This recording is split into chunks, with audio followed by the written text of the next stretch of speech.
Саламатсыздарбы агайын туугандар. Салам алейкум, эл журт. Бүгүн 22 ноябрь 2020 жыл.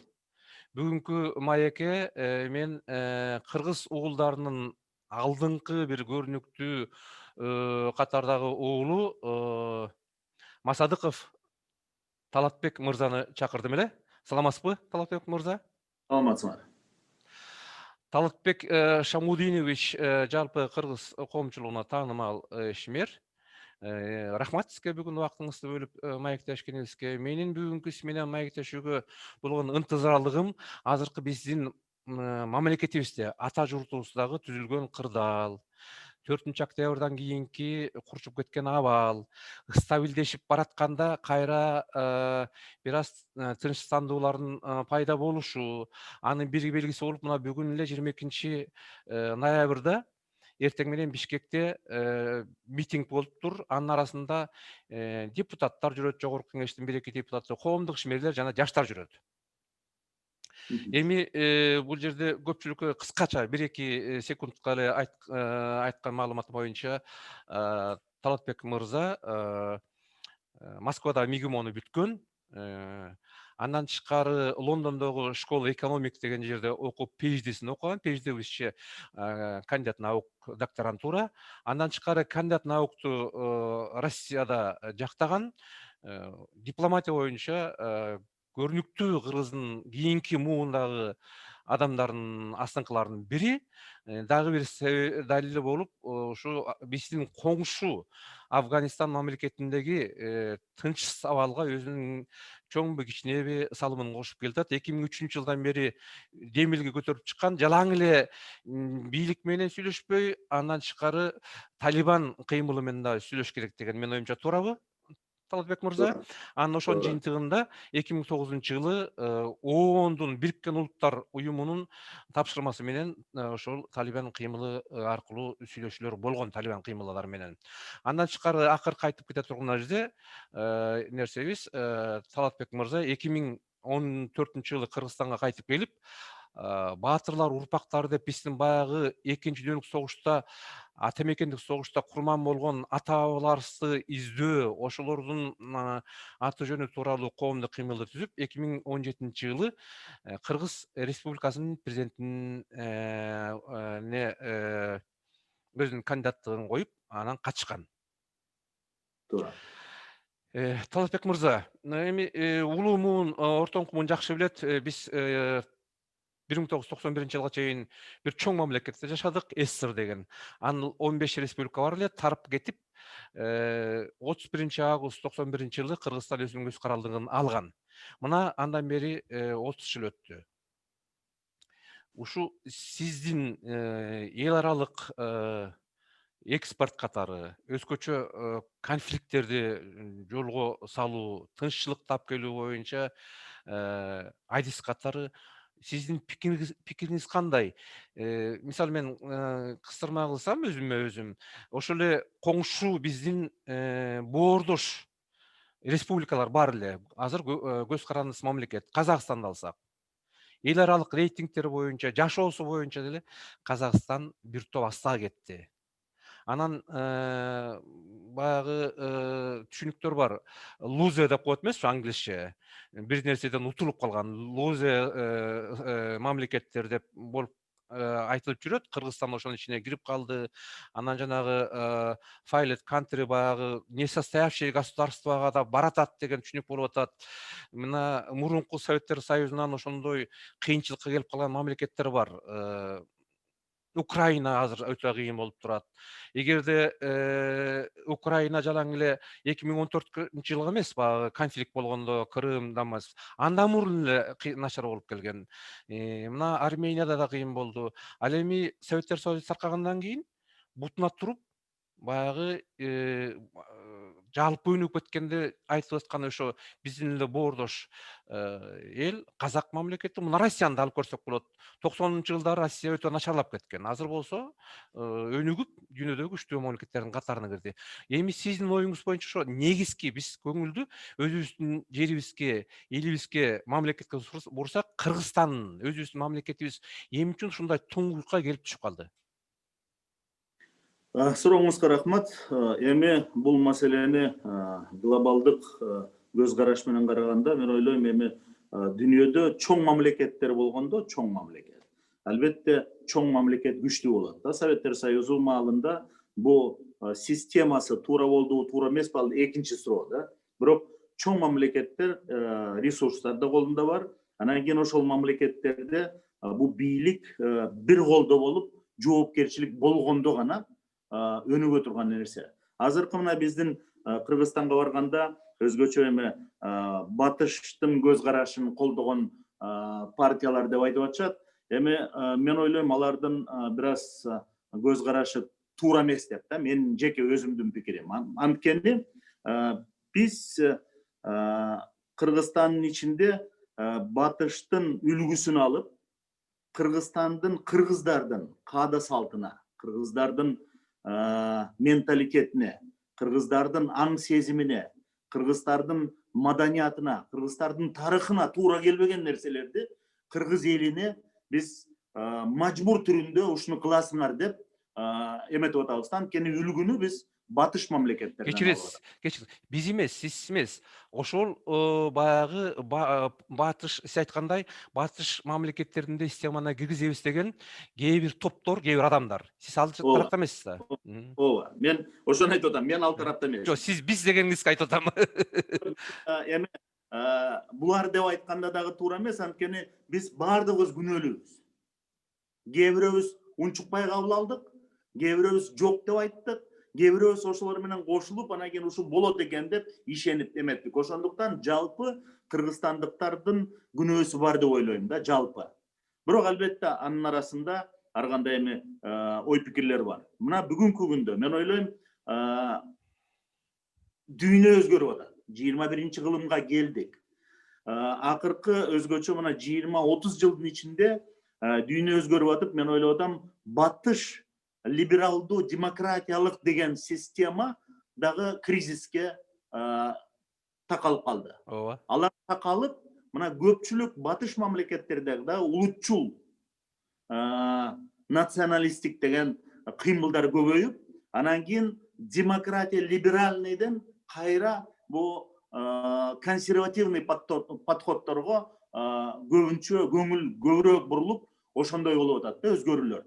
Ошондуктан менин өзүм жеке оюм, бул албетте биринчи президент Аскар Акаев келгенде ошол маалда бул демократиялык подходтор бир аз элге таанылбаганы менен Советтер Союзу маалында өтө катуу закон иштеп, боштомдук асыраак болгондуктан элге жагымдуу болгон да. Бул жакшы экен, мынакей момундай боштомдук бар, тигиндей боштомдук бар деп да. Албетте батыштан үйрөнө турган нерсе көп. Колдоно турган нерсе көп. Бирок 100% мынакей ушуларды ушундай экен, бизде да ошол иштеп кетет деген туура эмес көз караш да. Ошондуктан эми биз кичинекей мамлекет болдук, Советтер Союзу ыдырагандан кийин. Биринчи эң негативдүү фактору чоң мамлекет ыдырап талкалангандан кийин албетте кичинекей мамлекеттер экономика жагынан мүмкүнчүлүктөрү асаят. Коопсуздук тармагында ошол мамлекеттин коргоого дагы мүмкүнчүлүктөрү асыраак болот. Анан кийин бул азыр глобализация деген процесс канча жылдардан бери өтүп атат дүйнөдө. Албетте чоң мамлекеттер азыр чоң мамлекет эмес, транснациональный компаниялар бул саясатты мына момундай саясат кыласыңар деп чоң мамлекеттерге мындай инструкция катарында, мына могу закон катарында тапшырып берип атат да. Бул чоң кыймылдар, процесстердин өзгөрүүсү, бирок биз ушунча кичинекей мамлекетпиз, мен ойлойм, биздин ушул проблеманын эң негизги себеби 30 жылдан бери мына биз мындай кылабыз, демократия кылабыз, тибу кылабыз деп атып, аягында өзгөчө мына 2010-жылдан баштап акыркы 10 жылдын ичинде таптакыр демократиянын ордунда жоопкерчилик жоголуп, эч ким жооп бербейт эчтекеге да. Ошону менен биздин арабызда мен ойлойм, жаңы муундар деп айтып атабыз, эми 10, 15, 20 жашка келип калган жаш балдардын аң сезими таптакыр башка болуп калды да. Кыргыздыкынан дагы башка. Мага туура келбеген көз караштар баардыгы тарбия болуп кетип атат да. Ошондуктан жоопкерчилик жок болсо, закон иштебесе, мамлекет өнүкпөйт. Кандай гана система болбосун. Закон иштеш керек. Бирок закон деп айтканда биз кайта эле бурулуп барып, мынакей Венецианский комиссия, тиги бул закон батыш мамлекеттин законун алыш керек деп атабыз да. Эмне үчүн биз 21 кылымда азыр өзгөрүүлөр болуп атканда өзүбүзгө жараша турган конституция болобу, өзүбүзгө жараша турган негизги баш мыйзам болобу, ошону ойлоштурбайбыз. Албетте ойлоштуруш керек. Ошондуктан менин ойлогонум өзгөчө акыркы маалда бул эми батыш системасын колдогон адамдар да мени туура түшүнүшсүн. Батыштагы үйрөнө турган нерселер бар, бирок жоопкерчиликти сөзсүз биринчи орунга коюш керек болчу да. Тартип менен жоопкерчилик. Тартип менен жоопкерчиликтин жоктугунан биз ушул маселеге келип азыр такалып аябай өтө начар кырдаалда болуп атабыз да. Биздин коом, биздин мамлекет, кыргызстандыктардын баардыгы. Эми жакшы бул жерде ушу элдин өзүнүн өзөгүнө болбосо, өзүбүздүн кыргыз элинин баягы өзүнүн туура келген өнүгүш болбосо, мында ушундай либералдык, демократиялык либералдык деген багытты алып алган, баягы сиз айткан жаңы жакшы айтып кеттиңиз, ошол мурунку бийликтегилер балким түшүнбөй алышты. Ал эми кийинки, мисалы 2005, 2010 жана азыр дагы бир топ ошо президенттик шайлоого бараткандар бар, кээ бир депутаттар бар. Өтө эле мындай догматик катары айтып атышат да. Бизге 2010 жылдагы кабыл алган конституциядан такыр эч кандай өзгөрүүнүн кереги жок. Ушу либералдык, демократиялык багыт менен барышыбыз керек деп аябай дискуссия болуп атат муну.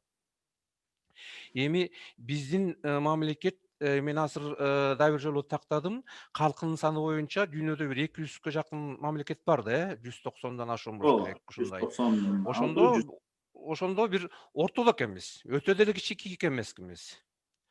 109бу, 110-орунда турат экенбиз. Калкын саны боюнча. Ал эми жердин баягы жерибиздин территориянын өлчөмү боюнча бир топ эле чоң. Мисалы мен азыр ушу сиз менен Германиядан сүйлөшүп атам.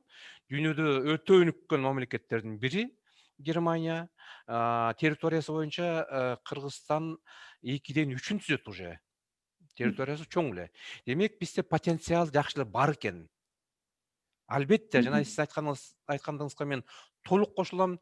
Ири дүйнөлүк баягы орусча айтканда супер мамлекеттер, баягы мурунку СССР, азыркы Америка Кошмо Штаттары, Кытай, буларга эми баардык жагынан өнүгүүгө потенциал бар. Болчу, жана азыр деле бар. Мына Россия кайра ошондой өнүгүүгө түшүктү. Ал эми ири регионалдык державалар бар. Туркия мисалы дагы өнүгүп атат регионалды. Азыр дүйнөлүк супер державага айланып баратат Кытай. Бирок мен айтарым, Кыргызстан мен тактадым, ортодо экенбиз. Бизде деле жакшы потенциал бар экен. Андан тышкары бизде потенциал, бул билимдүүлүк жакшы бар болчу Союздан кийин. Мына сиз дүйнөдө дүйнөлүк ареналарда иштеп жүрөсүз, башка бир топ мамлекеттер менен Лондондо PhD жасадыңыз. Бул билимдүүлүк, образованность аябай жакшы фундамент мамлекеттин өнүгүшүнө. Анан тилекке каршы 31 августта көз каранды алдык. Ошондой жылдан жылга аябай төмөндөп баратат билимсиздик. Билимсиздик бул түркөйлүк алып келет. Түркөйлүк бул наадандык, эчтеке жакшы ойлоно албай калат. Мына сиз айткан жанагы жаш муун, мен айтат элем алар 16-20 дедиңиз го, ошол жаш деп. Мен айтат элем булар андан да өйдөрөөк, баягы биздин жаштарыбыз Союз таркагандан кийинкилер. Ошол учурдагы кабыл алынган система менен билимсиздик улам төмөндөп, аны атайын жасалдыбы, же атайын жасалган жокпу, ал экинчи суроо. Бирок бул факт, что биздин жаштардын билимсиздиги күчөп кетти. Мына ушул негизги факторлордун бири болуп жатат. Муну боюнча жаран эле мисалы сиз айтсаңыз, мен айтсам кээ бир киши кабыл алышы мүмкүн. Мына биз баягы орустар айткандай со стороны виднее деген да бар. Мына мен Германияда Ооба. 20 жылдан бери жүрүп, ортодо Кыргызстанга 4 жыл 2011-жылы бардым. Сиз барып келдиңиз 2014-жылы. Кайра барып атабыз. Мына мен жакында эле 20-октябрда октябрда барып, азыркы бийлик өкүлдөрү менен сүйлөшүп, ошол убактагы премьер-министрди жана президенттин милдетин аткаруучу Жапаров менен кезигишип, а кишинин сунушу боюнча кеңешчиси болуп иштеп атам. Анан биз ушул азыркы Кыргызстандагы кыйын абалдан алып чыгуунун бирден бир багыты дагы ушу билимдүүлүктү жогорулатыш керек болуп атат. Туура. 2006-жылы дүйнөлүк рейтингде PISA деген мектептин сапаты боюнча сиз билет болушуңуз керек. Кыргызстан 57 мамлекет катышса ошол рейтингке 57-орунду алып калды. 2009-жылы болду келерки 67 мамлекет катышты, 67-орунду алды. Мына муну менен биз жөнөң эле куру сөз айткан жокпуз. Сиз же мен. Албетте биздин тажрыйбабыз бар, бир аз да болсо. Дүйнөлүк мамлекеттерде, Америкада, Европада иштешип жүрүбүз. Бирок буну жаран эле сиз экөөбүз субъективдүү түрдө айтпай, объективдүү рейтингдер көрсөтүп атат. Ооба. Андан Туура. тышкары башка рейтингдер да бар. Бизнес боюнча көп рейтингдер бар да. Булар объективдүү, кандай аба ырайы болуп турса, жаан жаап атса, аны жаан жаап атат деп айтат. А биздин кээ бир азыркы депутаттарыбыз, жана дагы кээ бир ишмерлерибиз ошол эле сиз айткан Венецианский комиссия деп, мисалы Венецианский комиссияны адистер түшүнбөсө, көпчүлүк эл түшүнбөйт да. Ошон Туура. үчүн көпчүлүк элде бир аз ошондой түшүнүк кетип калышы мүмкүн. Эгерде бул Венецианский комиссия деген бул депутат айтып атса, азыр конституцияга каршы чыгып атса, бул эмне деп. Ошон үчүн ушул суроону сиз менен бир аз сүйлөшсөкпү дегем. Анын астында мен сизге суроо берердин астында, маектешердин астында мына мен интернеттен ачтым официальный ошол Венецианский комиссиянын кагазын. Сиз билесиз, адис каттары 90-жылы 1990-жылы баягы Советтер Союзу таркап кыйынчылык болуп баратканда демократияны жайылтуу боюнча Европа кеңеши түзгөн муну. Штабы Страсбургда, Францияда жайгашкан. Бирок эми үчүн Венецианская комиссия деп коет. Себеби дегенде ал 1 жылына 4 жолу Венецияда жыйналышын өткөрөт. Анан албетте муну сиз жакшы билесиз, адистер билишет. Балким жанагы ошо Венецианский комиссияга жабынып айтып аткан биздин бир-эки депутаттар же бир-эки кишилерибиз алар да билет, же менин оюмча билишпейт алар. Себеби дегенде бул жерде окуш керек болчу. Ошондой элдин өкүлү болуп атса, коомдук ишмер болсо, так айтыш керек да. Бирөөнүн атын бурмалаган болбойт. Өзгөчө мындай европалык, эл аралык уюмдардын. Анан ушул Европалык комиссия демократияга укук аркылуу баруу, укукту сактоо аркылуу баруу, кыскачасы айтканда Венецианская комиссия, Венециялык комиссиясы бул баягы суроо болсо, өзүнүн исследованиясын, баягы изилдөөсүн жүргүзүп, анан жыйынтыгын сунуш катары берет, кеңеш катары. Баягы латынча айтканда эмекус кария, баягы дружеский советтерди берет экен да, булардын өзлөрүнүн кабыл алган уставы боюнча. Милдеттендирбейт. Сен могуну жаса, сенинки могул болбойт, сен мунуңду алып ташта деген болбойт. Бул кеңеш берип атат. Муну өткөндө дагы ошол Венециялык комиссиянын бир өкүлү азыркы Кыргызстандын абалы тууралуу айтты, кеңеш берип. Ушуну биздеги кээ бир бир-эки депутаттар жана бир-эки коомдук ишмерлер коркутуп элди. Мына Венециялык комиссия деп туура эмес түшүндүрүп атканы кандай деп ойлойсуз? Же бул депутаттар муну билген эмеспи? Же мындай бир семинар өткөрүш керекпи? Кандай сиздин оюңуз? Мен оюм жакшы суроо болду. Эң негизги жана сиз айтып кетпедиңизби? Элибиздин депутаттар болобу же өкмөттө иштеп аткан ар кайсы деңгээлдеги иштеп аткан өкмөт башчылары болобу, билимдин жоктугу болуп атат да. bilimdin жоқтығы. Эми дүниенің içi бүт деградация болуп атат. Өзүңүз көрүп атасыз. Жалаң гана Кыргызстан эмес, бардык мамлекеттерде. Бирок кээ бир мамлекеттерде деградациянын масштабы чоң, биздикиндей. Кээ бир мамлекеттерде асыраак, эми өзлөрүнүн деңгээлине жараша да.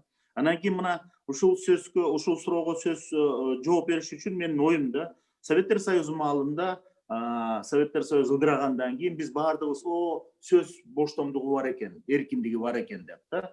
Ушундай сонун экен деп, ошого көңүл буруп, ошол нерсе эме болчу да. Анткени Советтер Союзу маалында догма бар болчу да. Мына ушул догма ушуну аткарышыңар керек деп да.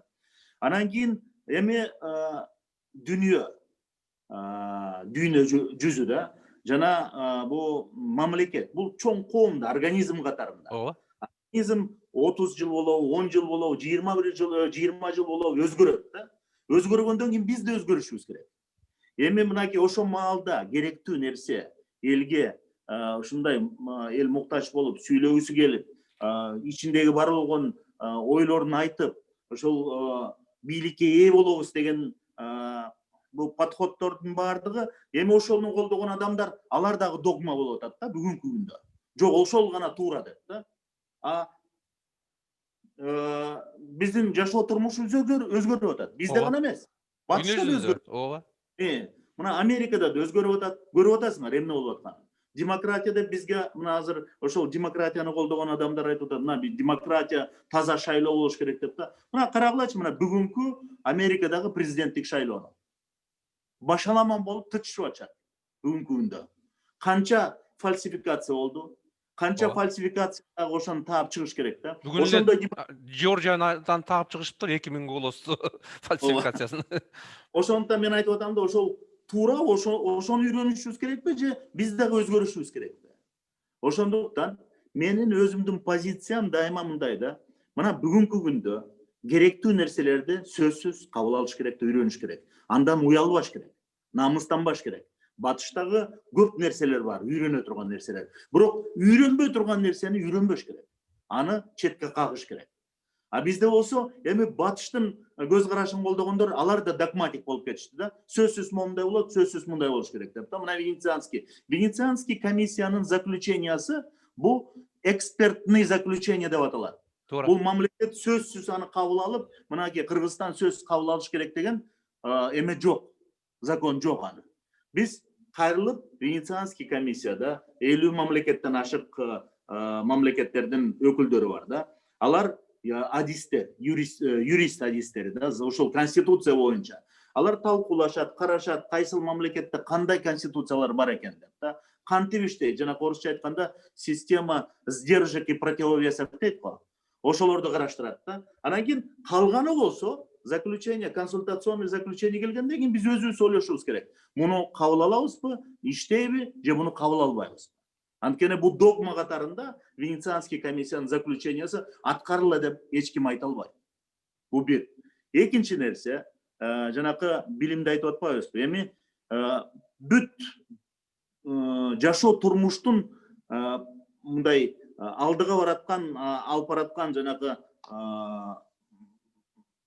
мотор катарында иштеген бул билимдүүлүк. Сөзсүз эмне болбосун, биз ойлошубуз керек, балдарыбыз, келечектеги жаштарыбыз сөзсүз жакшы билимге ээ болуш керек да. Жакшы билимге. Мына билим боюнча айтканда, мен дайыма бир мисалды келтирем да. Мен Советтер Союзу маалында атактуу окуу жайларында окуп жүрдүм. Ошол маалда аябай атактуу болчу. Бирок мен 40ка жакындаганда, 39-38-лерде барып, 40ка жакындап калганда, батыштын системасындагы көрөйүн, үйрөнөйүн деп мен өзүм аракет кылдым. Мени эч ким жиберген жок. Лондонго барып, ошол жерден сүйлөшүп, докторантурага өткөндө, ошол жерде менин илимдер башчым, научный руководитель деп да, Фред Халлидей деген профессор бар болчу. Эми 12-13 жылы каза болуп калды. Да? Аябай атактуу, бул эл аралык мамилелер боюнча, дипломатия боюнча аябай атактуу. Ошол мага суроо берди да, келгенде. Сиз эмнеге берге келдиңиз? Мынакей сизде кандидаттыгыңыз бар экен. Муну батыштан караганда ошол эле PhD деп да, биздеги. Андан да өйдөрөөк. Анан кийин эмне максатыңыз эмне деп да. Мен айттым, максатым ушул Советтер Союзу маалында билим алдым эле. Азыр мынакей баардыгыбыз карап, батышта жашоо турмуш жакшы деп атат. Батыштын системасындагы билимге ээ болоюн деген максат болду. Мен салыштырайын деп да. Анан айттым, кызык деп да. Салыштырам дегениңиз демек убактыңыз бар экен, каражатыңыз бар экен деп да. Анткени мага эч ким төлөгөн жок. Стипендиямды да берген. Мен жеке өзүмдүн чөнтөгүмөн чыгаргам да. Барып ошол жерге иштеп, ошол жерге окуп. Анан кийин мага айтты. Эми ошо профессордун айтканы, англичанин профессор. Фред Халлидей, атактуу. Google'га кирсеңиз дароо китептери чыгат. Фред Халлидей десе? Фред Халлидей. Фред Халлидей. Ошол мага айткан. Талатбек мырза деп да. Советтер Союзу маалында орто билим эң жакшы система силерде болчу деп да. Орто билим мектептеги. Жанакы жаш балдарды 10-класска чейин жеткирген эң жакшы, мен ойлойм, дүйнөдө эң сонун деп өзү айткан. Бирок жогорку билим силерде көбүрөөк жалпы тарабына карайт, мындай общий подход деп да. Материально-технический базаңар өтө начар, а бизде болсо көбүрөөк специализацияны тереңирээк мындай караштырып эберет деп. Ошондуктан силер жогорку билимди батыштагы жогорку билим менен салыштырып, мындай аралаштырып, батыштагы жакшы нерселерди колдонсоңор болот. Бирок мектепте эң жакшы подход силерде болчу деп өзү айткан мага. Ошол боюнча мен караштырсам, чыныгы Советтер Союзу маалында биздин балдарга 6 жашынан 16 же 7 жашынан 17 жашка чейин 10 жылдын ичинде адам баласын үйрөткөн экен да, ойлош керек, суроо бериш керек. Мындай догма катарында карабам, мына бу ар кайсы математикасында, физика, химиясында берип, анткени келечекте кереги жок болсо дагы адамдын кругозору бираз кененирээк болуп, көз карашы.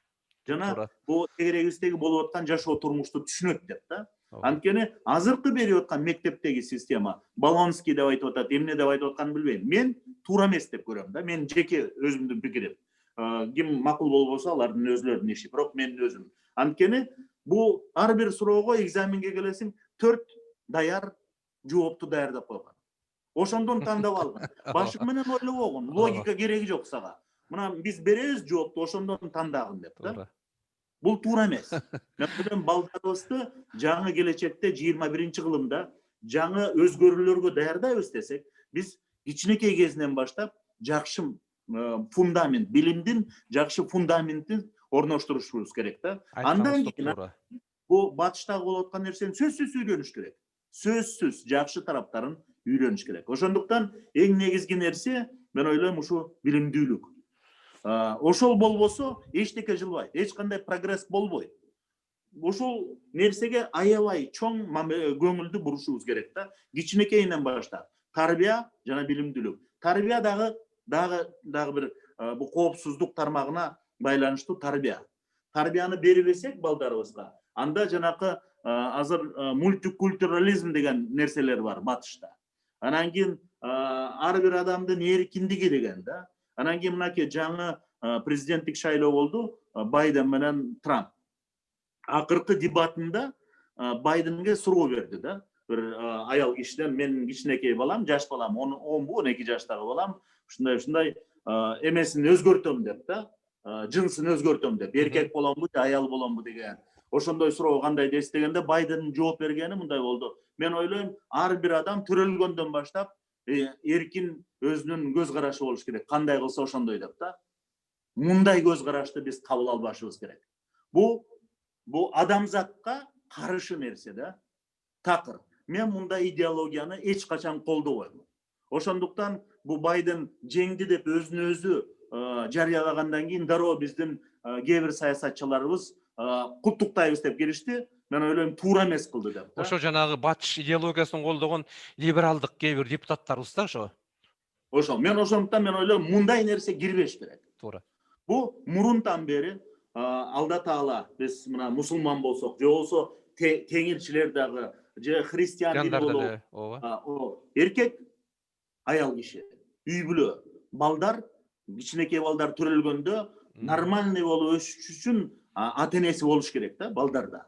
Үй бүлө деген болуш керек. Анан кийин ошонун баардыгын алып таштап, азыр мынакей карап атасыңар, Ватиканды көргүлө.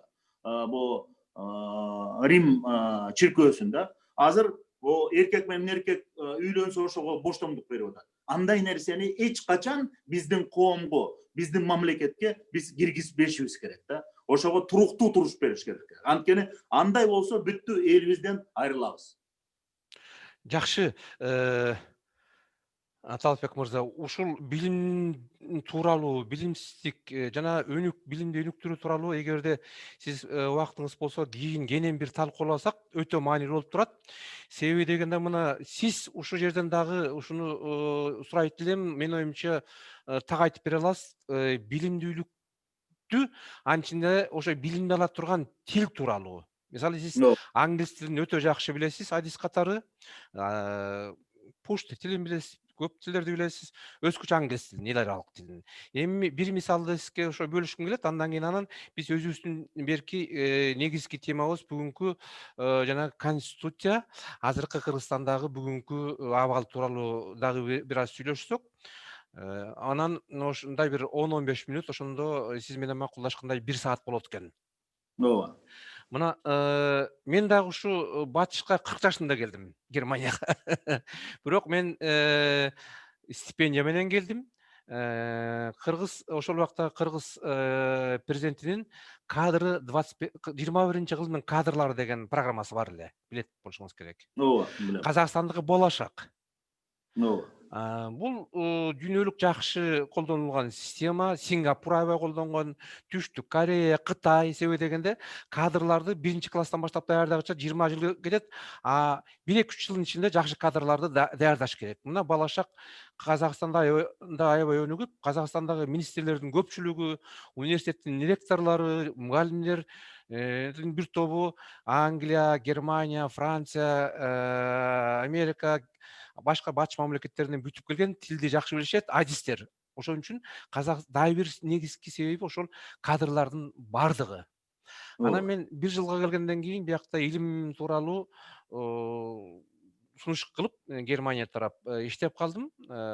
Анан 2011-жылы доктор технических наук дегенди жактагандан кийин хабилитация деп коет Германияда. Анан 2011-жылы Германиянын тараптан, Кыргызстан тараптан сүйлөшүүлөр болуп, анан Герман факультетин түзүп, Бишкекте 4 жыл иштедим.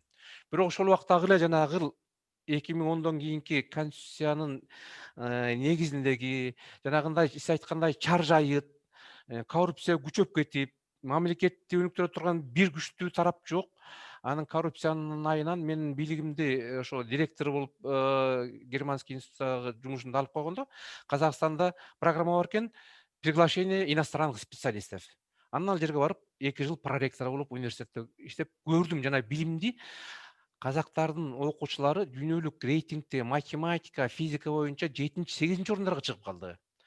Ал дагы өзүнчө талкуулай турган нерсе, анан жанагы англис тили. Мына сиз 5 колдой баарына түшүндүрүп бере аласыз.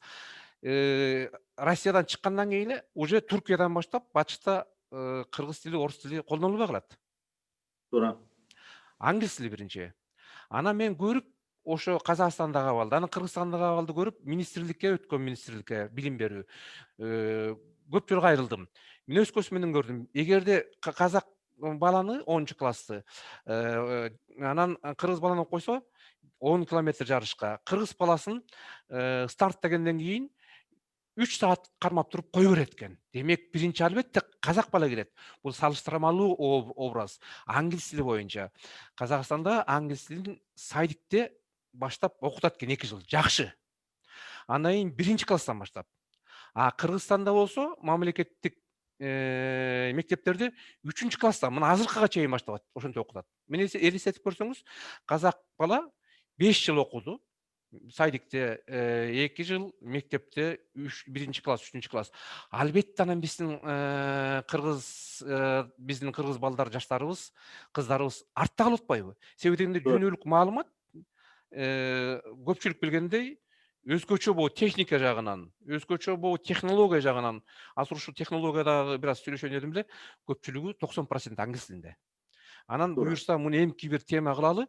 Анан бүгүнкү жыйынтыкта ошо 1-2 темаларыбыз мына бул жаңы сунуш кылынган 17 ноябрдагы конституциянын долбоорун талкуулоо болуп атат, кызуу. Албетте бул конституциянын долбоорунда талкуулануу учурунда ойлорду берсе болот, бериш керек кимде болсо. Ошон үчүн эле менин да моундай ой болуп атат. Мына бул жерде бир топ адамдардын тынчсыздандыруусу дагы бар. Супер президенттик. Баягы эч кимге баш ийбеген. Жана айтылбай аткан, муну мен азыр айтат элем, супер депутаттык кыймылдар бар. Муну көпчүлүк өзгөчө ошо депутат болуп жүрүп, азыр ошо батыштын либералдык демократиясын колдоп, эч кандай бизге конституциянын кереги жок деп айтып аткандар, ошол адамдар дагы анан жанагы өзгөчө элди уят кылып, 5 жыл отуруп алып, каяктагы туура эмес сөздөрдү сүйлөп жүргөн депутаттар дагы буларды супер депутаттар деп атап койсо болот да. Туура. Супер депутаттар эч кандай жоопкерчилиги жок, отурат 5 жыл. Мына ушул супер депутаттыкка келатат кайра. Эгерде бир механизм болбосо, мурункудай эле депутаттар келип калышы мүмкүн. Албетте, там мажоритарный, пропорциональный, бир мандаттуу болуп калышы мүмкүн, теңи партиялар менен келет. Бул дагы өзүнчө бир тема болушу мүмкүн дискуссияга. Бирок бүгүнкү мен айтайын дегеним, азыркы конституциянын бир кемчилиги долбоордун азыркы сунуш кылынган супер президенттикти токтотуунун жана супер депутаттыкты токтотуунун алдын ала көрүүнүн механизми жок болуп атат. Ошол механизмди мен сизге талкуулайын дедим эле. Албетте, азыркы негизги талапкерлердин бири, астыңкы талапкерлердин бири Садыр Нуркожоевич айтып атат, мен эл үчүн иштеп берем, эч кандай тынчсыздануу болбосун деп. Эч кандай супер президенттик болбойт, диктатура болбойт деп. Макул дейли. Бул киши башынан көптү өткөрдү, түрмөдө канча жыл жатты, эл үчүн башын байлаган киши. Бирок мөөнөт 2 эле мөөнөт да 10 жыл. 2 мөөнөт туура. 5 жылда киши эчтеке үлгүрбөйт мамлекетти өнүктүрүш үчүн. Бирок андан кийин 10 жылдан кийин келе турган киши Иванов, Темирбеков, Эшмат, Ташмат келсе, гарантия бир Кудай билет, башка эч ким бербейт да. А балким ошол супер президент ошо болуп калышы мүмкүн. Бул бир. Анан жазында же жайында жанагы депутаттык шайлоо болгондо бир мандаттуудан келеби, теңи партиялардан келеби, алар дагы 5 жыл отура бериши мүмкүн. Өзгөчө жанагы бир мандаттуудан келаткандар азыр коркунучтуу болот. Себеби дегенде бирөө Таластан же бирөө Кажысай, бирөө Баткендин ардынан шайланып келет дагы ошол эле регионду сүйлөп коюп отура берет. А сиз билесиз, парламентте депутат баардык мамлекет үчүн иштеш керек да. Ошондо супер депутаттык кыймыл, супер депутаттык кала берет. Мен ушуга сизге моундай оюм бар эле. Механизми кандай болуш керек? Мына сиз айткандай, дүйнө өзгөрүп атат, мамлекеттер өзгөрүп атат, эл өзгөрүп атат. Анан азыр 2012 жылы Германия мамлекети официально айткан, дүйнөлүк 4-чү өндүрүштүк революцияны баштайбыз деп.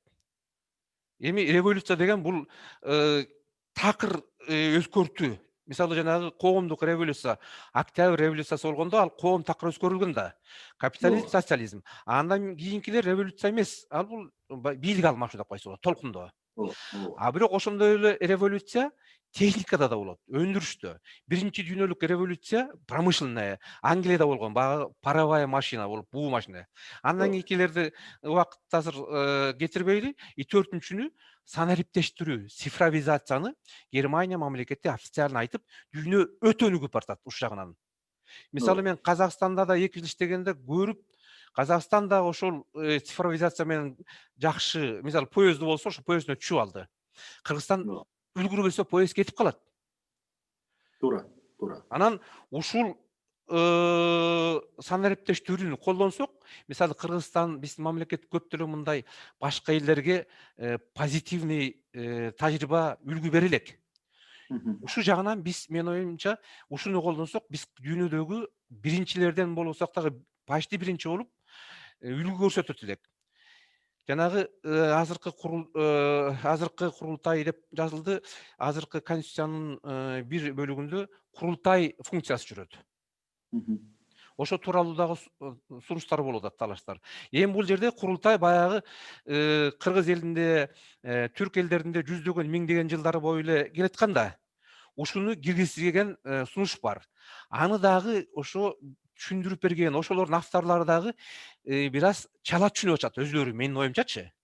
Баягы ар бир райондон, региондон, курултайдан келишет өкүлдөр. Анан президентке элдин оюн беришет. Мына ушул экен да. Азыркы заманба, азыр Facebook, мына сиз менен сүйлөшүп атабыз, интернет боюнча президенттер элдин пикирин жөндөп окуп алышат. Миласа ошол талапкерлердин астыңкылардын бири Садыр Нуркожоевич Facebook'та аябай жакшы отурат. Эми Азыр кечирип коюңуз, бир секунда. Менин сунушум ошол курултай функциясын калтырыш керек. Бирок мурунку эски феодалдык коомдогу, капиталисттик коомдон мурункулардын учуру эмес. Азыр бизге санарип курултайды өткөрүш керек, функциясын киргизип. Интернет курултай. Бул эмне дегендикти билдирет? Бул элдин бийлигин накта көрсөтүү. Мисалы, президент шайланды, президенттик система келди, буюрса, мамлекет иштей баштады. 3 жылда интернет курултай, санариптүү курултай өткөрүш керек. Сотко менен отуруп, мына сиз азыр бир Америкада отурасыз, бир жерде отурасыз, Англияда. Мен Германияда отурам, бирөө Алайда отурат, бирөө Кочкордо, бирөө Ат башыда отурат.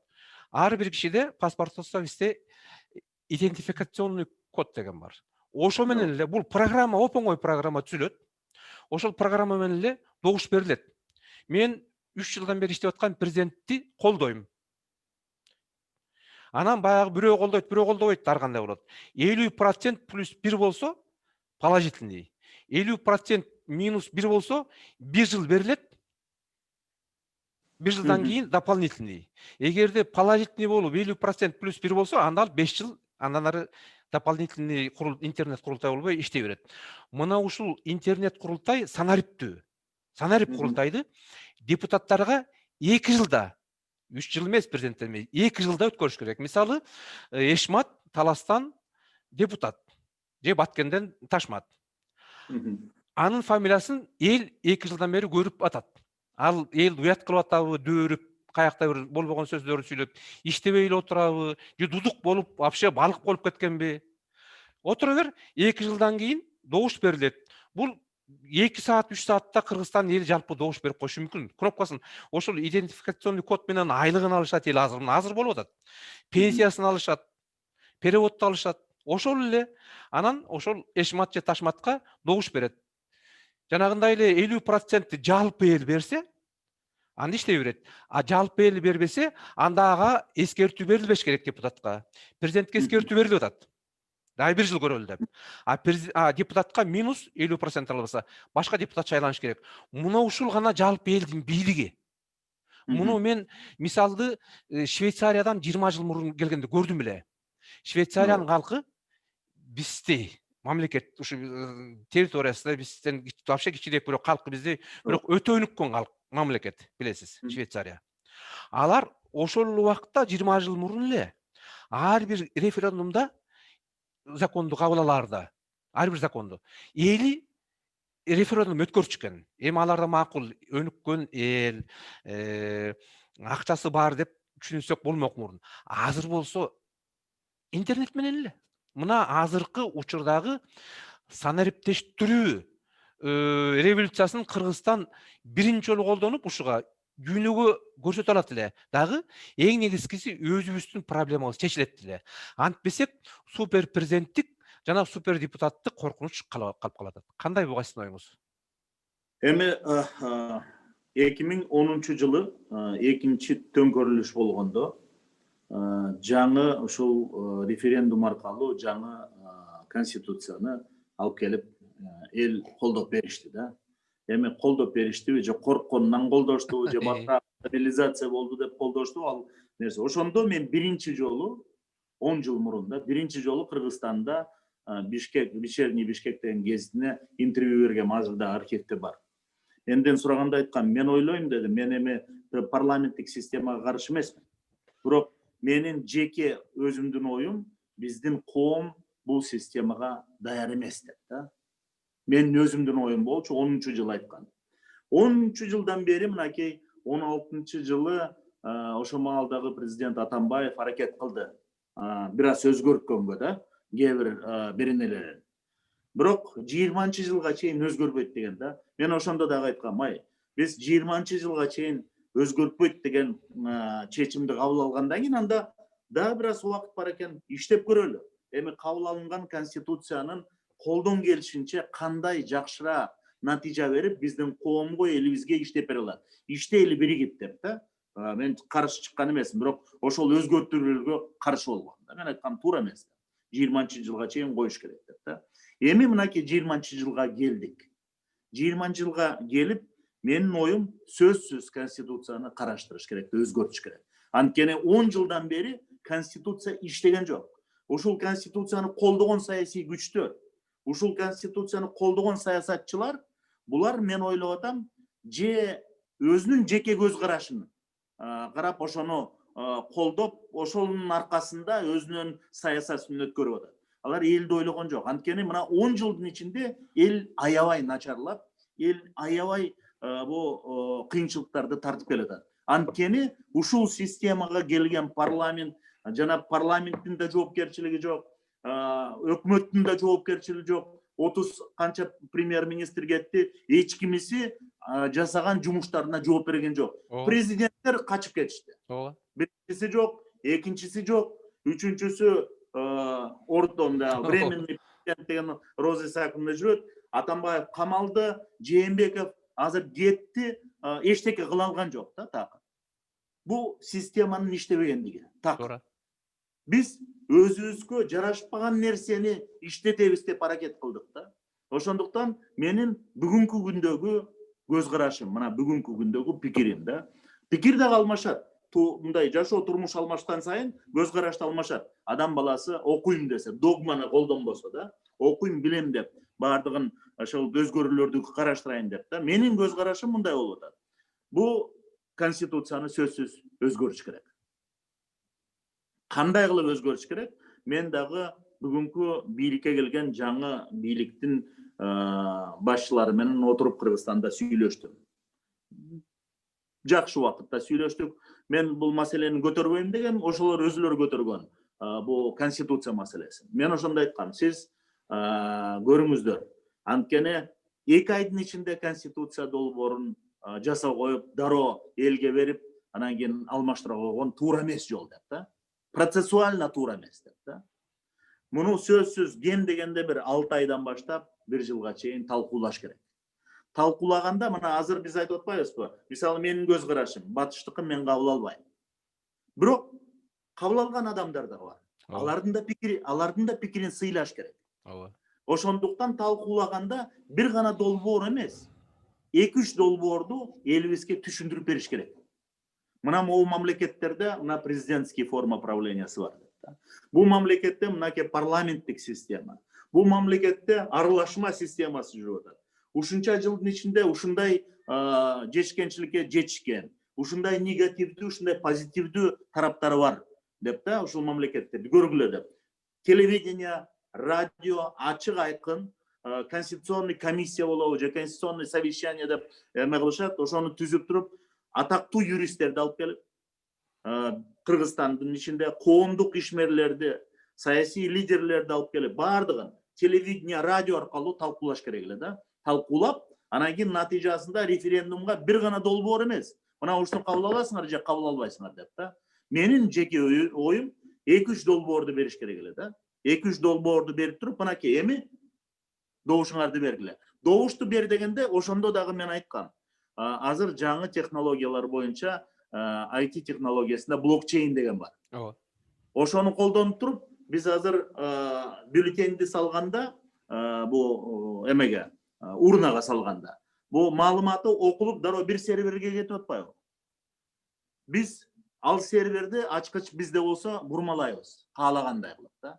Мен айттым, силер дагы бир кадам кылгыла дагы, мынакей Москвага койгула серверди, Брюссельге койгула серверди, бир серверди ООНго койгула, Нью-Йоркко, бирөөнү Кытайга койгула дагы, анан кийин Кыргызстанда болсун. Ошондо дароо параллельно маалымат ошол жака кетсин да, добуш бергенде. Ошондо чыныгы демократия катарында Кыргызстан кадам кылат дагы, элге айтат, мынакей, Biz şayladık. Mına momундай referendumdун natijасы негизинде мына момундай конституцияны кабыл алып атабыз деп да. Бирок конституциянын кандай экени бул мунусу жагабы же тигинisi жагабы аны ачык, айкын талкуулап туруп анан келиш керек. Кандай болбосун менин жеке пикирим. Мен өзүм президенттик системаны колдойм да. Мен өзүм парламенттик системаны иштебейт деген ишенимде турам. Кыргызстанда иштебейт. Кыргызстанда. Азырынча бир 40-50 жыл. Ооба. Бирок мен башка кишилердин дагы көз карашын урматташым. Ошондуктан мен айтып атам, талкуулап туруп, ошонун баардыгын эмнеси иштеп атат, эмнеси иштеген жок, караштырып туруп, анан кийин ошону негизинде ошого добуш бериш керек эле да. Мисалы, бизде азыр төңкөрүш болду. Кайта революция деп атат. Мен революция дегенге каршымын. Революция болгон жок. Бийлик басып алуу болду. Күч да колдонгон жок эч ким бийлик басканга. Мурунку бийликтин алсыздыгы өзүндө колундагы бийликти бу кичинекей эме катарында мындай подарок катарында да мындай бирөөнүн колуна берип коюшту да, давай алгыла деп. Бирок элдин ушу мурунку бийликтегилердин жасаганына аябай нааразы болуп, эл чыдабай калды да. Жашоо, турмуш өзгөрсүн деген мааниде. Эми менин көз карашым, тиги көз карашты дагы, бу көз караштагы салыштырып, анан кийин сыйлап, ошол ар кайсы көз караштарды сыйлап позицияларды эметсек, анда туурасы мындай болмок да менин көз карашым. Мынакей парламенттик шайлоонун натыйжасы жок кылынды. Жаңы бийлик келди. Коркпогула. Ушул мына бүгүнкү конституция менен кайта парламенттик шайлоону өткөзгүлө. Жаңы депутаттар келет. Анан кийин кааласаңар дагы президенттикте да өткөзгүлө. Жаңы президент келет. Анан кийин конституционный совещание кылып туруп 6 айбы же 1 жылга чейин созуласыңарбы, жаңы конституцияны кабыл алгыла. Жаңы конституцияны. Элге, элибизге, биздин каада салтыбызга, биздин менталитетибизге, келе жаткан өзгөрүүлөргө, жаңы 21-кылымдагы мына 2-3 жылдын ичинде чоң өзгөрүүлөр болот дүйнөдө. Ошону алдын ала караштырып туруп, анан кийин ошого жараша жаңы конституцияны кабыл алгыла. Ошол конституция кабыл алындыбы? Кайта коркпогула, дагы бир шайлоо өткөзгүлө. Парламенттик шайлоо болсун, дагы президенттик шайлоо болсун. Ошондо менин оюмча түз болмок дагы туура болмок. Ошондо бу азыркы берген конституционный реформаны колдобогондор дагы тынч болот эле. Жаңы конституция алмаштырыш керек дегендер да тынч болот эле. Президенттикти колдогон, парламенттикти колдогон көз караштардын баардыгы топ эме болот эле. Бирок жанакы шайлоонун негизи ушундай болуш керек эле. Жанакы сиз айткандай санариптештирүү. Анткени отурдуңар бергиле дагы кетсин. Ал технический жанакы чечүү жолу да. Ошондуктан менин оюм азыркы бийликтин катасы мен колдобогонум. Биздеги бар болгон конституцияны такыр көзгө албай өзүнчө кылып атат да, башкача. Бирок конституцияны өзгөртүү сөзсүз болуш керек, конституцияны өзгөртүү. Мына ушул сиз айткан демократия тууралуу, анан конституция тууралуу бир-эки пикирин айтайын. Бир аз убактыбыз кетип атат. Бир аз убактыңыз болсо кошосузбу? Ооба. Негизи демократия деген түшүнүк азыркы жаңы замандагы бул Батышта, Германияда, Европада айтылат, бизге Америкадан келди деп. Ал эми мурунку демократия бул Грециядан алынган депчи. Мындай айтканда демократия бул көпчүлүктүн бийлиги. Сиз айткандай бирөө тигин айтат, экинчиси муну айтат, бирок көпчүлүк баягы добуш менен. Муна карасак бул биздин мурунку биздин ата-бабаларыбызда, Манас бабабызда, Барсбек каганда, Атилла Батырдын учурунда, мурунку учурларда жалаң эле кыргыздарда эмес, түрк элдеринде демократия болгон да. Ошол курултай ушу демократиянын бир көрсөткүчү. Анан жана сиз айткандай, мурун 2010-жылы айтыпсыз, азыр ушул блокчейн менен менде дагы ошо сиз айткан жакшы толуктоолорго жазып койдум. Жалаң эле Кыргызстанда серверди койбой, 2-3 жерге ошо ООНго, анан Москва, Европага коюп койсо, өтө инновативдүү деп коет азыркы заманда. Инновацияны, мамлекеттин инновациясын көрсөтөт элек. Анан Кыргызстан мына инновативдүү мамлекет экенинчи. Мисалы бул Батышта, өзгөчө Германияда инновация өтө кеңири колдонулат да, ошон үчүн машинелер, техника ылдам кетет. Жаңы нерсе. Анан бул шайлоо тууралуучу эми үчүн ушундай ылдам болуп атат. Мына сиз айткандай 2-3 жылда дагы чоң өзгөрүүлөр болот деп атпайсызбы дүйнөдө? Мамлекеттер мына Америкада эмне болуп атат? Америка Кошмо Штаттарында сиз айткандай бийлик кандай талаш болуп атат? Мына азыр эмеден көрдүк, Кавказда эмне болду? Армения менен Азербайжан. ооба Армениянын абалын аябай көрдүк. Баягы башаламан парламенттик система кандай Арменияны туңгуюкка алып келди.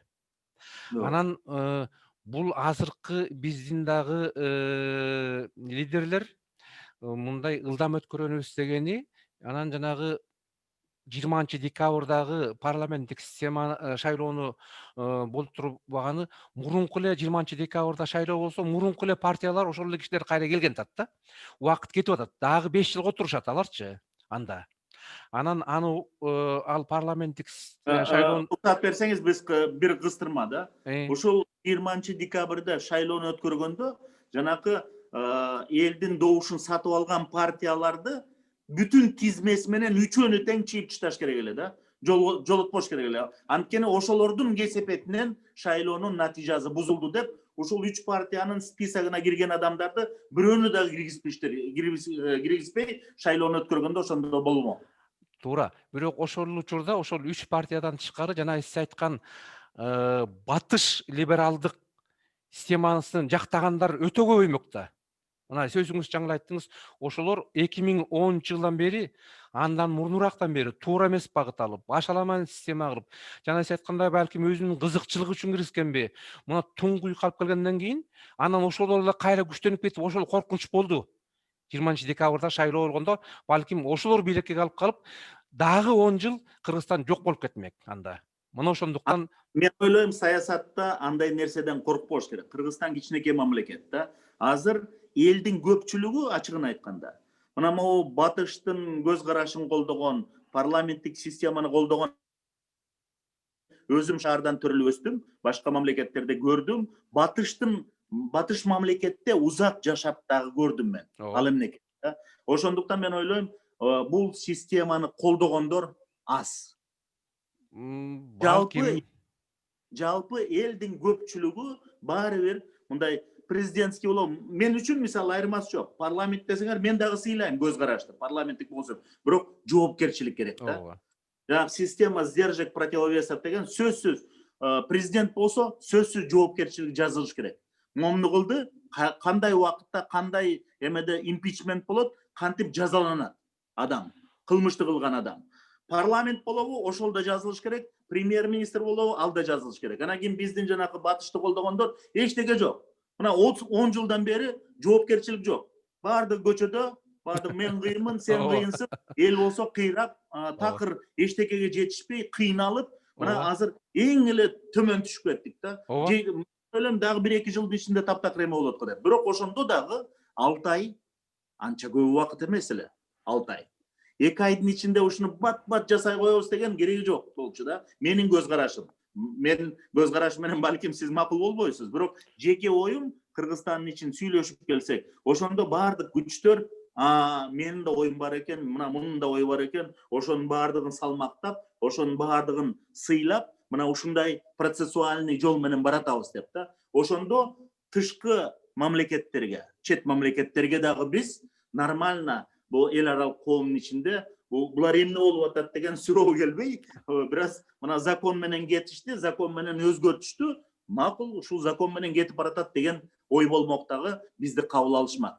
Азыр болсо мына батышты колдогондор көбү карап атышат, булар эмне болуп атат? Жок, бул демократиядан артка кетип атат деп да. Кээ бир айтып атат, бул бандит экен, бандит эмеде отурган чыгарып эметип коюшту деп.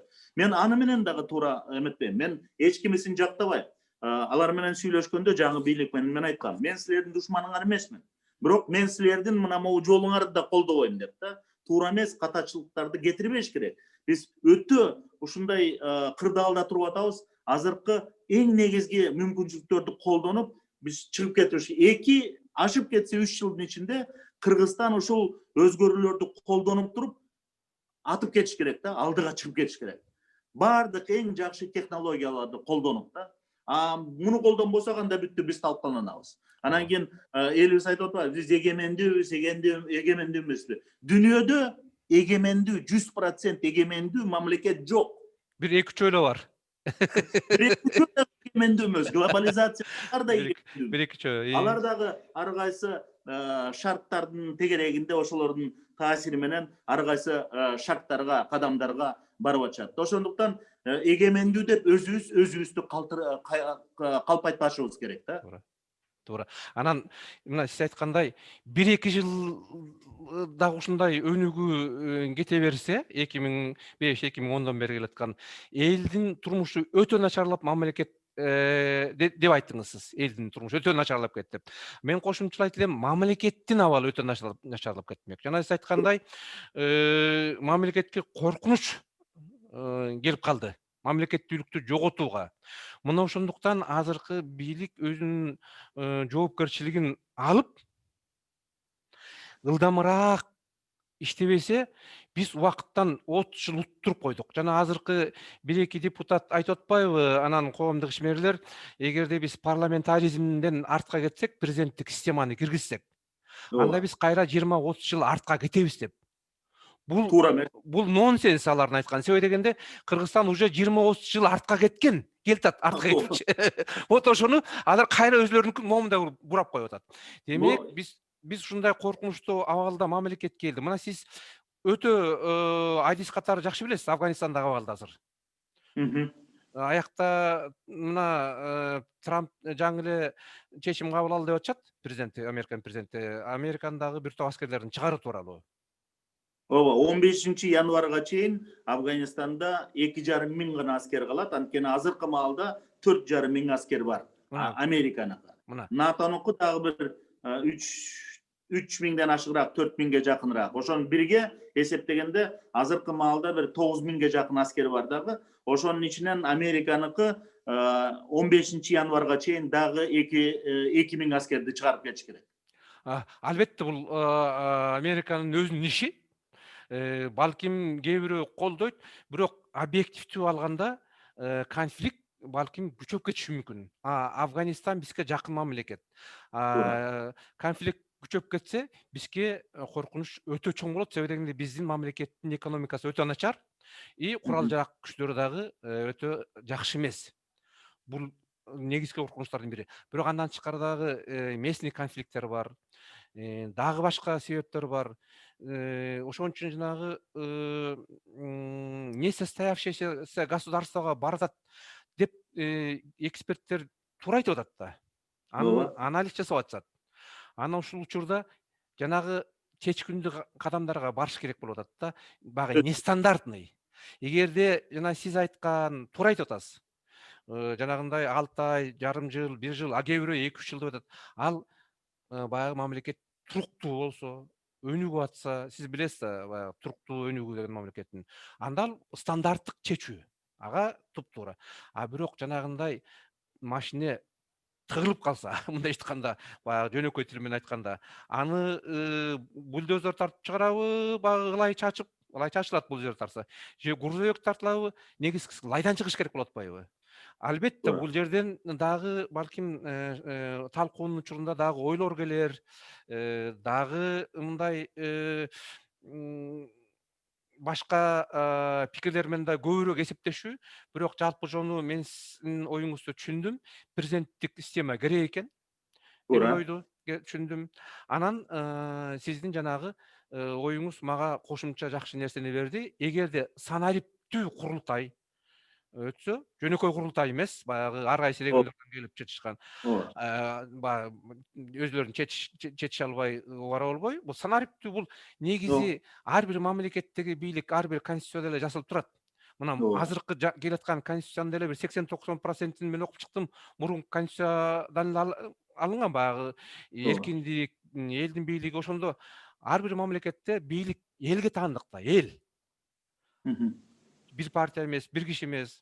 Анан эгерде ошондой эл өзүнүн добушун азыркы санариптүү техника менен берсе, анда ошо буюрса, бул ылдам сиз айткандай 2-3 жылдын ичинде убакыт аз калды.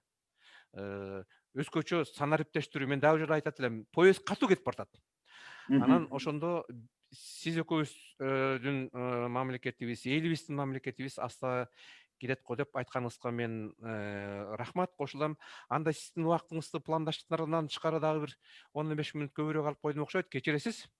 Жок, эчтеке эмес. Мен бир аягында дагы бир жолу үстөмдөп айтып кое турган нерсе, кандай гана конституция болбосун, сөзсүз ким болбосун, президент болобу же кээ бирөө парламенттик система деп атабы дегенде айырмасы жок. Жоопкерчиликти биринчиден коюш керек да. Сөзсүз милдет менен жоопкерчилик болуш керек.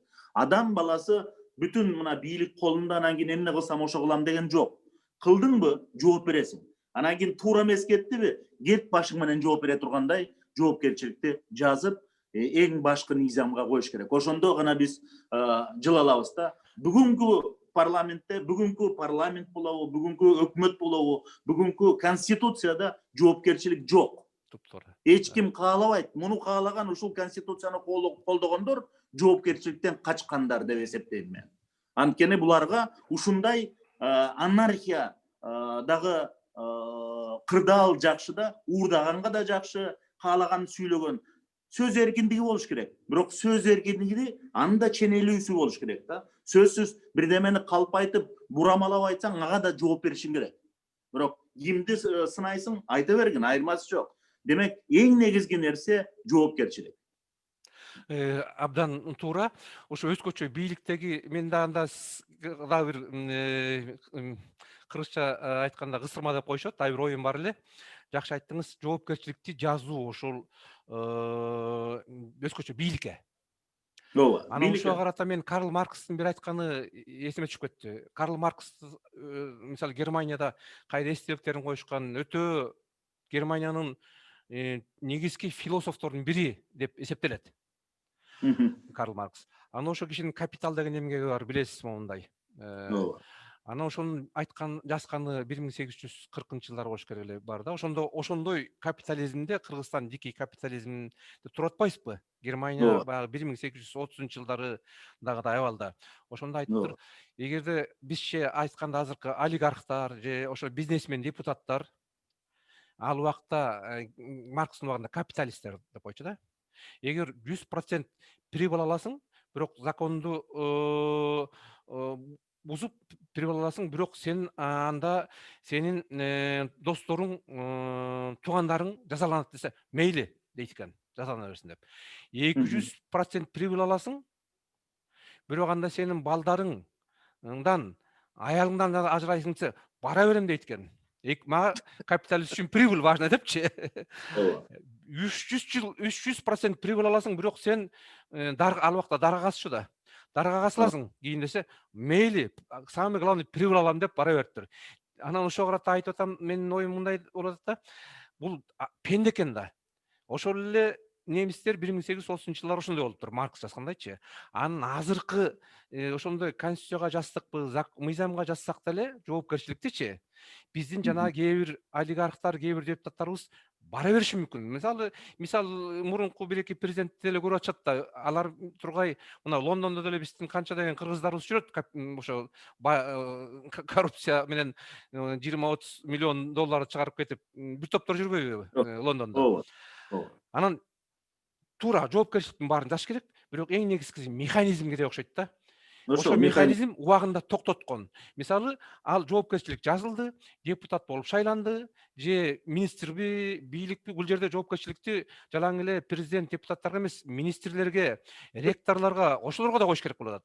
Анан ошолорго жанагы механизмди 2 жылдан кийин аларга дагы ошондой санариптүү курултай сыяктуу эл тандаган, эл көрсөткөн механизмин киргизиш керек окшойт. Рахмат. Рахмат анда Талатбек мырза, өтө кубанычта болдум. Анан эгерде сиздин убактыңыз болсо, бизде орус тилин колдонгон этностор да бар да Кыргызстанда. Анан башка мамлекеттер да угушу мүмкүн. Эгерде дагы бир жолу убактыңыз болсо, макулдашып, ушундай берүүнүз ушул теманы эле да. Сиз менен жакынкы аралыкта орус тилинде жүргүзүп алсак, эгер мүмкүн болсо, балким англис тилинде да кийинчерээк. Кыйынчылыгы жок. Макул. Рахмат, анда жакшы калыңыз. Күнүңүз жакшы болсун. Урматтуу агайын журт, эл журт, ушуну менен биз бүгүнкү 22 ноябрдагы Кыргызстандын көрүнүктүү инсандарынын мыкты угулдарынын бири Талатбек Шамудинович Масадыков мырза менен болгон берүүбүздү аяктайбыз. Саламатта калыңыздар. Саламатта болуңуздар.